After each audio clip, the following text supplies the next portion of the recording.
Kamaru, listen, we know you're a gamer here and you are ready for any challenge that comes, but tell me what it was like and what kind of pivoting you had to do from preparing for Gilbert Burns to having your travel delayed and now fighting Jorge Masvidal.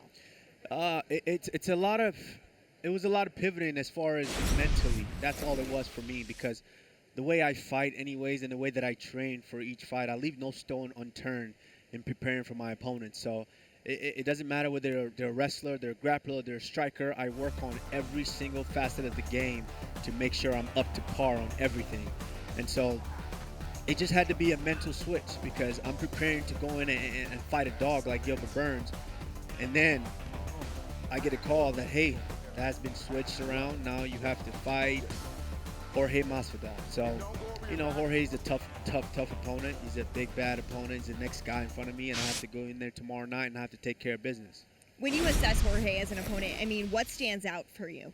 Yeah, he's very tough. I mean, a guy that's been in the sport for a long, long time. Not a lot of people, especially as tough as our sport is, not a lot of people are able to withstand having so many fights and still kind of being around and hanging around that top level of competition. And so there's a reason he's been able to do that and still be here. So, you know, respect to him in that aspect. But, you know, when it comes to competing against the elite like myself, I have to go in there tomorrow night and let him know that he's still just a 500 fighter. I know that you want to make a point. You want to win in emphatic fashion. So how do you believe you actually do that? Man, that's up to him. You know, for a lot of my opponents, it's up to them. If they're tough enough to be able to drag that beating out for 25 minutes, and, you know, more power to them. But I just don't. I know he's a tough opponent, but I just don't see him being able to drag it out for 25 minutes.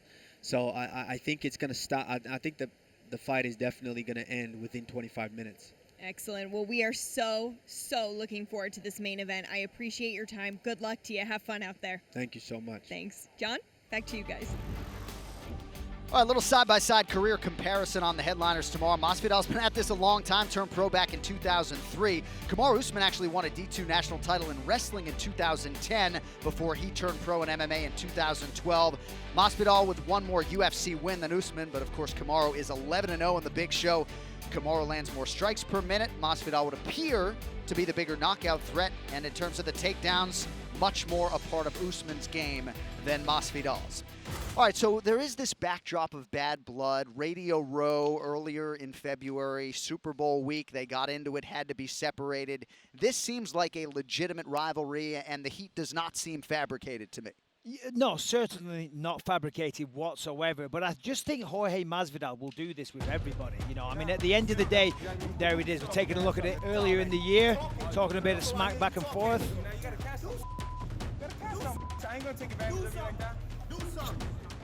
And you know what, Masvidal, as I said, he does this with everybody, you know, because at the end of the day, you're going to step into an octagon and you're going to beat each other up. You're going to punch each other in the face. So, you know, he's doing what he needs to do to, you know, to get himself going, to rev up his engine, so to speak. And I was the similar way when I used to fight. You know, some people need to be like that.